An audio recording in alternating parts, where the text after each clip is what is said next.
She texted. "You were snoring." I slipped out. Hilarious, right? I stared at the blue glow in a dark hotel room and realized the bed beside me was cold. Hey, it's Marcus. Today's story is about the morning I woke up abandoned in a foreign city, and how 1 week of clarity rebuilt my life from the foundation up. My name is Marcus Hale. I'm 33, a mechanical engineer from Boise, Idaho. I've designed bridges that flex with river ice, rebuilt gearboxes in winter with numb hands, and never missed a deadline. I like trains that arrive when they say they will, and people who mean what they say. At 3:11 a.m. finish time, I learned my wife didn't. The hotel phone rang after the text, a polite whisper of a ring like everything in Helsinki is designed not to disturb the neighbors. "Mr. Hale," the night clerk said in softly accented English. "Your wife checked out at 3. She took a taxi to the airport. She left a note for staff. He has different plans. Do you need anything?" Different plans. I opened our airline app. 2 seats Boise bound, via Reykjavik, departing tonight at 7:10 p.m. Both tickets now flashed red. Sabrina, my wife of 4 years, had called 8 hours earlier. She moved herself to a 5:55 a.m. flight through Copenhagen. She rescheduled me for the following Thursday. I swung my legs out of bed, staring at her empty suitcase space on the floor. No toiletries. No scarf draped over the chair. The room felt erased. It wasn't fear. Not even anger yet.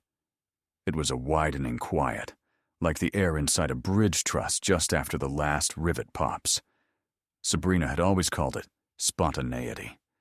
The surprise Friendsgiving she announced 2 hours before guests arrived. The neon pottery wheel that ate our spring travel fund. The day she rescued a street cat that turned out to belong to our next-door neighbor. With her, life was a game of improvisation. If you were scrambling, you were boring. The difference this time was geography and intent. She'd planned the escape. While I slept. At 6, I went downstairs. Helsinki was a watercolor of dawn tram lines humming, gulls arguing, the smell of cardamom and coffee. I asked the desk for the embassy's hours. The clerk printed directions, drew stars on the map, and circled a bakery for morale. That small act of steadiness almost undid me. I was buttering a still-warm korva pusti at a tiny counter when she stepped up to order. A woman about my age in a navy field jacket, blonde hair pulled into a no-nonsense bun, a laptop bag patched with expedition decals. She asked the barista something in Finnish, then turned and caught me trying to translate the posted bus map like it was an engineering spec. "You're reading the Saturday timetable," she said in English, amused but kind. "Today is Tuesday," she pointed. "This one?" I laughed because she was right, and because the kindness slipped in with no edge. "I'm jet-lagged and stranded." The word hovered between us. "I'm Ino," she said. "Marine systems research. The archipelago is my office. You look like you need directions, and maybe a person to say the embassy coffee is awful." I told her the edited version. Wife left. Flight changed. No melting down necessary. She didn't wince theatrically or say, "Oh my gosh, that's crazy." She said, "That's not safe and not fair." Fair. The word landed where anger hadn't yet. Fair was the axle my life turned on. Bridges, budgets, friendship. You keep your ends of things. Aino rode the tram with me, showed me how to validate a ticket, tapped the stop cord at exactly the right moment. In the embassy line, while a man complained about passport photos, she handed me a spare pen and wrote her number on my map. "If the airline is impossible, call. Also, you should see Suomenlinna while you're here. Old sea fortress. It teaches you about placement." I smiled. "I build things. You're speaking my dialect." By noon, the embassy had printed a travel letter, just in case. The airline said I could fly out tomorrow for a change fee that made my eyes water. Sabrina was already in Portland, her Instagram bright with espresso art and back to my life captions. She sent 3 texts. Tell me you laughed. Why aren't you answering? And you're being dramatic. I typed, I'm safe. I did not add, you aren't. I walked because that's what I do when problems turn to fog, set a cadence, and let rhythm separate signal from noise. Helsinki is a city designed by a patient handstone and water speaking. Trams soft as cats. People giving each other space. Space was what I hadn't had in months. Space to finish a sentence without it being spun as a surprise. Sabrina and I met at a campus fundraiser, a winter carnival with terrible cover bands and decent hot cocoa. She was incandescent, dragging friends onto the ice to dance. I admired that fearlessness. She said my habit of reading manuals cover to cover was endearingly practical. We were complimentary until we weren't. Somewhere between the second surprise party and the I moved your savings into a crypto thing because why not? I forgot that complimentary isn't the same as compatible. Aino texted that evening. Colleagues from the Baltic Research Group are meeting for soup. You're invited. We need a person who knows about steel, that flexes without failing. I almost declined out of reflex. Sabrina disliked dinner tables where she wasn't instantly the engine. Then I said yes because I was learning to count my own vote. The table was a little miracle. 7 people trading stories, English and Finnish overlapping, nobody lunging for attention. A climatologist asked about ice load modeling. A port engineer wanted to know why American bridges creak more than Nordic ones. When I described a hinge detail I loved, they leaned in, not away. Aino mostly listened, refilling water glasses, translating the occasional idiom, smiling with her eyes when I landed a joke. Walking back along the harbor, Aino stopped where the water caught a ribbon of copper light. You speak like a person who is always making room for someone else's weather. I knew what she meant without asking. With Sabrina, the forecast could flip in a sentence. Bright, storm, tornado of confetti. If I set a plan, it was a dare to be rewritten. If I set a boundary, it was a prop for her to leap over. She calls it fun, I said. Fun doesn't erase the person next to you, Aino said. In Finland, we like sisu grit, but also kotulisuus, moderation. You don't put someone in danger and call it charming. Sabrina's messages shifted on day 2. Answer me. Day 3. Okay, it wasn't my best bit. Day 4. A selfie captioned, miss you. Kind of. Posted from a tasting room with people I didn't know. I powered down my phone and slept 8 hours like I'd slipped into someone else's life. On the 5th morning, my sister Nora called. She never cries. She cried. I should have said something. Marcus, she's been cutting you out. She schedules things when I fly in so you can't pick me up. She told Mom you don't like hospital air when Dad was dying. But you were at work because she misplaced your car key. I thought it was her being scattered. It isn't. After Nora, it was my friend Leo. Buddy, she told people you asked to be left alone to find yourself.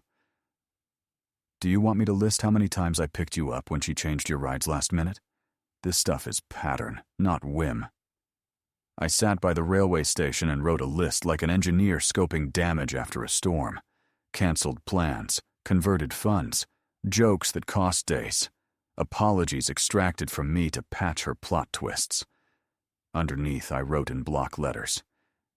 If it only works when I lose, it's not love.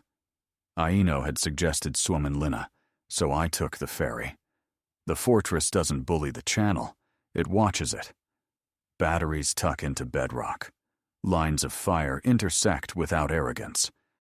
The guide said, placement is power.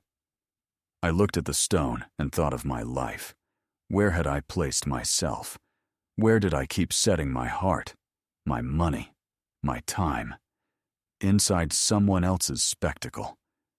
That night, over grilled salmon and cloudberries, Aino asked, if you were designing your next year like a system, what would be the failure modes you refuse to accept? I surprised myself, being the clean-up crew for someone's entertainment, saying yes when my gut says no, calling cruelty quirk. She nodded once. Good design. 3/4 through this story, I'll ask you for something simple. If this is landing for you, if you've ever had to stop handing out matches to the person who loves lighting fires, tap like, drop a comment, and subscribe. It helps us keep telling honest stories that might help someone get out of the smoke. Day 6, Sabrina called while I was tying my boots. I let it buzz until it stilled, then texted, "Thanks for the space. Grabbing coffee with a friend." 30 seconds. What friend? You don't have friends there. There it was again, the smallness she kept placing me in so she could be large. I met Aino by the market hall. She bought me a paper cone of tiny, sugary donuts, because this is how my father forgave bad days, and we rode a local bus to a lakeside sauna.